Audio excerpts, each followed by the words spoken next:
Hey, how's it going? It's Grant with the Garden and the Eater, and in this video I'm going to show you guys how to get the best possible score if you want to enter in one of the shrimp contests. The next one is at Aquashella in Chicago in less than 2 weeks, so there's still time to enter. The deadline to ship your shrimp in, you got to get your shrimp there by the 11th, 12th, or 13th, so it's best to try and aim for the 11th. That way, if there's any delays, they still get there on time. I think the last possible day to enter in the contest is the 11th.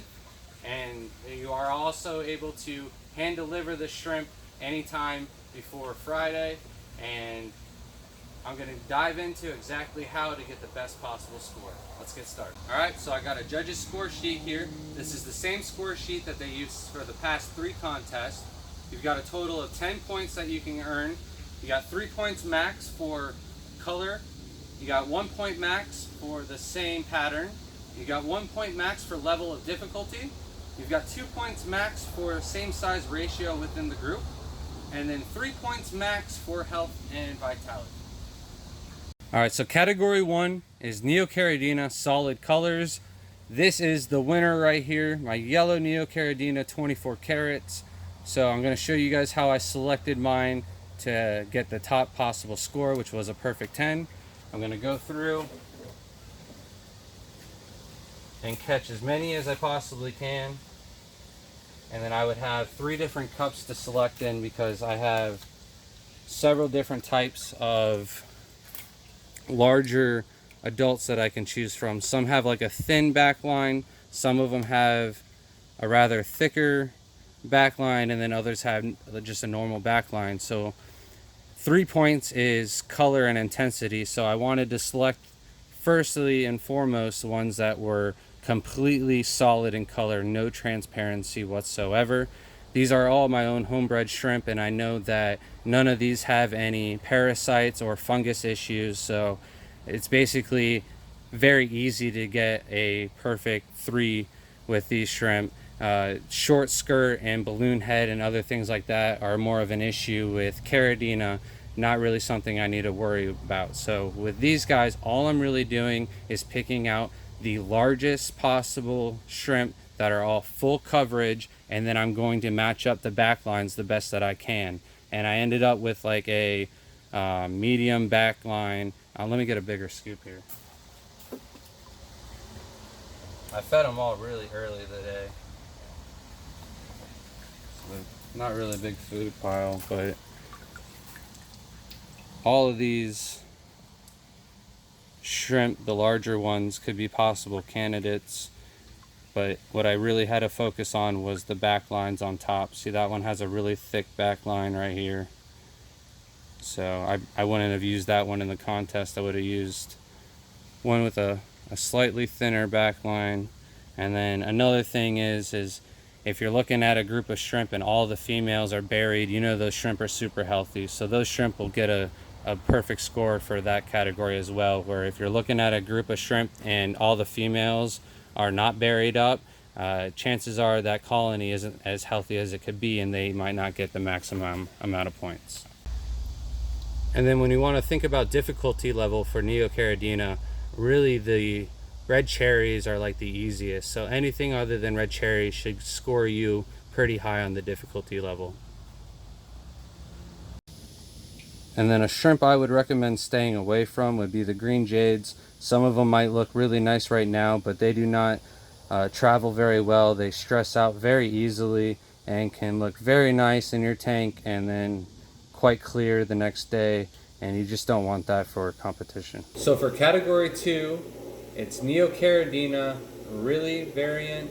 This is going to be the solid on the head and tail, but clear in the middle. Other than clear, you could also have like the blue bodies for the red realies.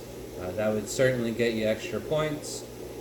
And with these, everything is about the same with category 1. However, you have to make sure that the pattern matches up. Sometimes the head is a little bit thicker than others, where the tail might be thicker, so you would just want the same thickness bars and same thickness middle and everything like that in order to score the highest possible points for this category. Where category 1 is probably the hardest category to win just because of the amount of entries, this is probably the easiest category for the exact opposite reason. In Orlando, there was only 3 entries, 2 of them were myself, and then I think that actually was 4 entries, but 2 of them were for me and 2 of them were for Gary, another guy locally in our club, and I don't think neither one of us are entering in the Chicago, so if you're looking for an easy way in, this is definitely an easy category to get an award. Category 3 is going to be crystals, all variants, super crystals, pure red lines, and even normal crystals, all grouped in the same category together. And these are what placed first place in Orlando, my pure red lines. Another thing I didn't mention was you need male and female. You can enter a group of 5 shrimp, so it's good to have a backup of each. And even though they judge the best 3 shrimp, doesn't mean your male is going to get judged, so he doesn't always have to look the best. You just need to make sure you have a male in the group. They normally judge the biggest 3 females, and that's what's going to get you the highest points. Category 4 is Taiwan bees, all variants. So this is blue bolts, red bolts, black King Kongs, red King Kongs, as well as Misuras, and that is about it. There are no yellow King Kongs, that is a hybrid. But with these guys, I entered these in the competition. I think they tied with Eric's blue bolts for 3rd. However, the blue bolts are a very, very risky play. Blue is very temperamental. One day they could be blue, the next day they could be white. So it is very hard to get your entire group to all match up. It's a little bit easier with full extremes. However, it's still a risky gamble when entering these. We did better with our pandas, and Eric did even better with his extreme red King Kongs. That's very, very smart play right there. If you have 5 solid of anything, that is going to score you the most points. Category 5 is tigers, all variants. These are my black tigers with orange eyes. I've scored more awards with these than any other shrimp that we keep. These guys are really easy to score a good grade with because they're completely solid head to toe, and they get you a good level on the difficulty level because they are a higher grade orange eye blue tiger. So in the end, it is more work to get to this level of quality. I also entered orange eye blue tigers with the blue bodies, and those scored very well, but not as high as these. Category 6 is hybrids. We entered our blue steels and red steels. However, these blue steels have a little bit of green on their head. I like to enter something new in every competition to show off what we've got going on with our crossbreeding. These still need a little work, but we've got a nice colony of these going. They're usually really solid blue all the way down to the toe with just a little bit of green on the head, and they were really easy for us to enter. All of them are nice and big, and almost all of them are females. That is the only male of the group. The females being judged, however, are very, very solid blue, and the red steels didn't do as good because some of them were kind of orangish in hue, pink or deep red. So a better play were the boas. The other ones that beat these were the fancy red tigers, which I had entered in the contest in Dallas, and mine were all stressed out as can be, so I decided not to use those again.